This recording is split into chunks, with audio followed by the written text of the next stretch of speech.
Hey there, my name is E.W. Buckley, and welcome back to my YouTube channel. Today, I'm going to teach you how to set up a multi-channel output instance of Kontakt in Ableton Live 12. I'm going to walk you through how to get multiple instruments routed correctly within a single instance of Kontakt, how to set up your MIDI tracks in Ableton so that you're sending MIDI data to the right instruments in Kontakt and receiving audio data from the right instruments in Kontakt. And I'm going to show you some cool Ableton Live devices that make this workflow so much easier, including one that came out with Ableton Live 12. Let's go ahead and jump right in. So I have here a single MIDI track with an instance of Kontakt 8, and that's where we're going to start.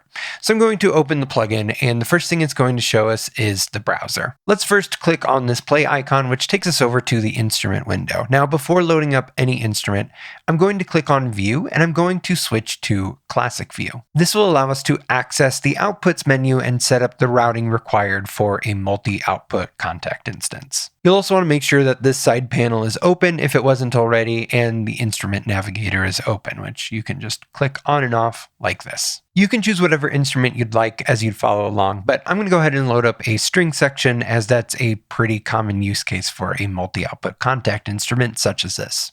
So I'm going to click Open Cinematic Studio Strings here, and I'm going to load in my first violin patch.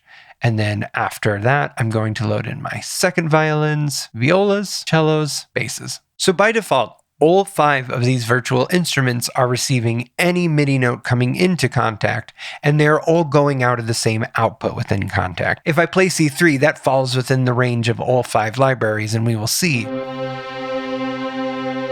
they are all getting triggered. We need to separate all 5 of them so that they are all receiving their own inputs and all going out their own outputs. To do that, we need to open the Outputs menu, which I'm going to do by clicking on this little mixer icon in the bottom right corner of Kontakt. And depending on how you have Kontakt set up, this might load with a few channels, it might load with 1,000,000, but it doesn't matter either way because we're going to rebuild this section entirely. This is the part of the process that can be really confusing for people who are new to working with Kontakt. The reason it ends up being confusing is because we're routing signal through multiple stages within Kontakt. And if you don't understand how signal flow moves within Kontakt, it can be really easy to get lost. So let's break that down first. For most VSTs, we assume that the signal flow is as follows.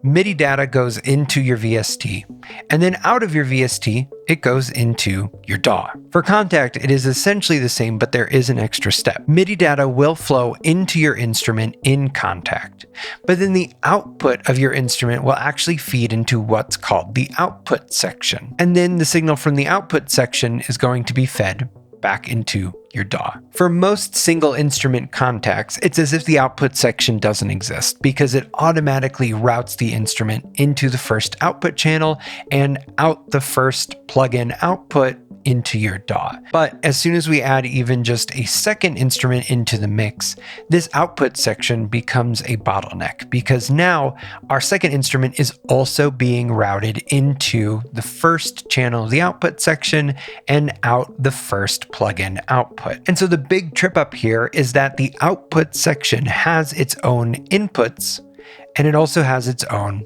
outputs. Our output section is essentially a mixing board, and that's the frame of reference that we should keep in mind. So if we step back, for every instrument that we have loaded into Kontakt, we need to make sure that it is receiving MIDI data on its own channel, and that each instrument is going into its own output channel, and that it's exiting the plugin on its own plugin output. So next to where it says outputs here, I'm going to click on this plus icon, and that is going to pull up our Outputs menu. You'll want to set quantity to the number of instruments that you have loaded, which in my case, that number is 5. You'll almost always want to leave number of channels to 2 because most instruments that you're going to load into Kontakt are going to be stereo instruments. So essentially we are telling Outputs that we want it to create 5 stereo channels for our 5 stereo instruments. The final thing that we want to make sure that we have selected is delete existing channels before creating new ones,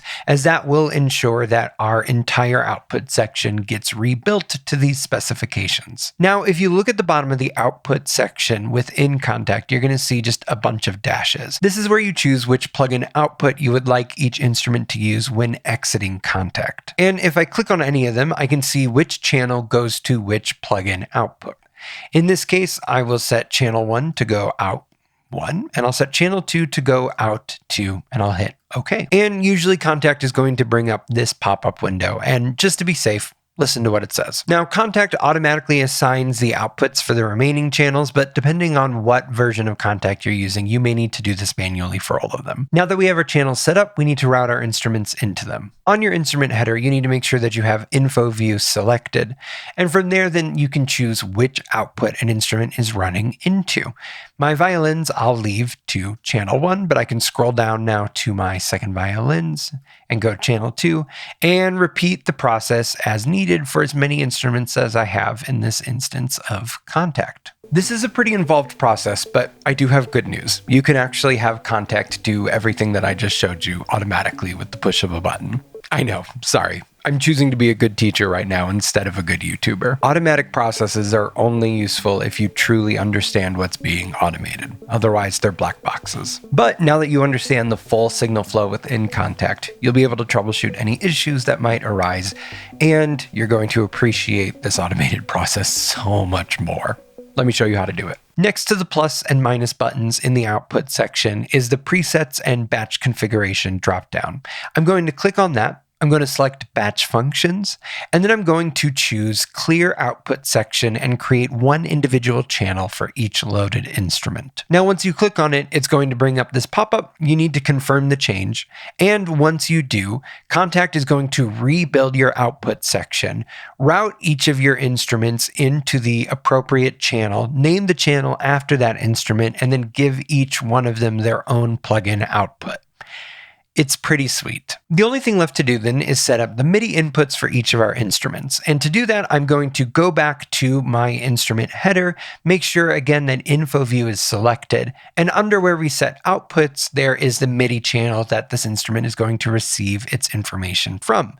Right now, they're all set to Omni, which means that they will take any input they can get from any channel. Instead, we want to go through and on port A, we want to just select its own channel for each instrument.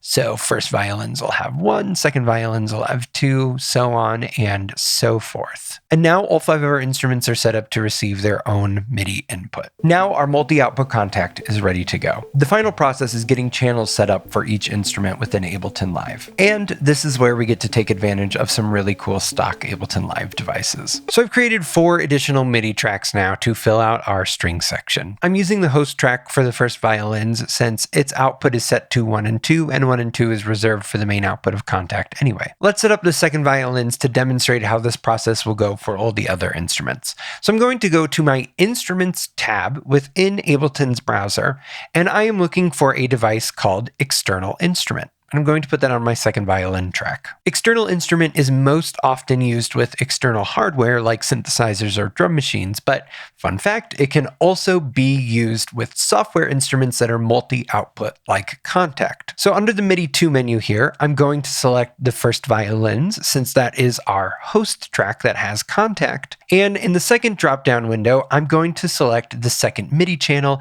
since that's the MIDI channel that our second violins are receiving information from. Then under audio from, I am going to select 3 and 4 as the plugin output from Kontakt because that is the output that our second violins are routed to.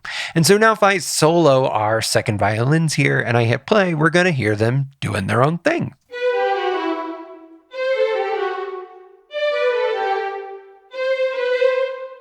So now let's unsolo this, and we're going to hear the second violins and the first violins playing. And we'll open up Kontakt, and we'll see that both of them are getting and sending data.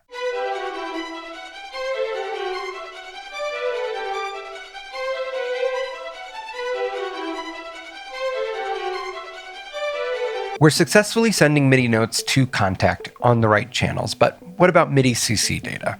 Well, this is where a new device from Live 12 makes this so much easier than it has ever been before. So back on my first violins track, I'm going to activate this instance of CC control that I have placed before Kontakt. CC control allows you to assign and automate MIDI CCs on the timeline. The libraries that I'm using for this demonstration, Cinematic Studio Series, have a MIDI CC setup for switching between articulations, or as a lot of composers just call them, key switches. So on custom B, I'm going to click this dropdown and I'm going to select MIDI CC 58, as that is the MIDI CC that has been designated for switching between key switches. I have this patch set up for just short strings, and so now I can use this macro to easily switch between those articulations.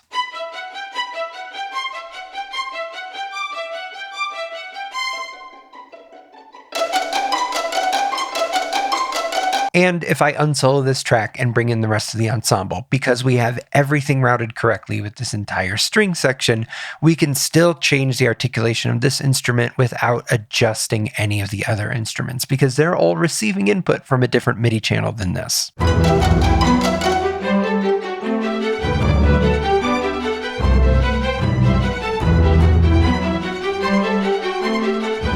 It's pretty cool. And with that, you have your multi-channel output Kontakt set up and running efficiently in Ableton Live. Your CPU and your sanity will thank you. Thank you so much for watching. Please consider liking, subscribing, and leaving a comment. After growing this channel from 0 to 15,000 subscribers in 2025, I'm working really hard now to try to grow this channel to 50,000 subscribers by the end of 2026. And it is your support entirely that makes it possible. Till next time.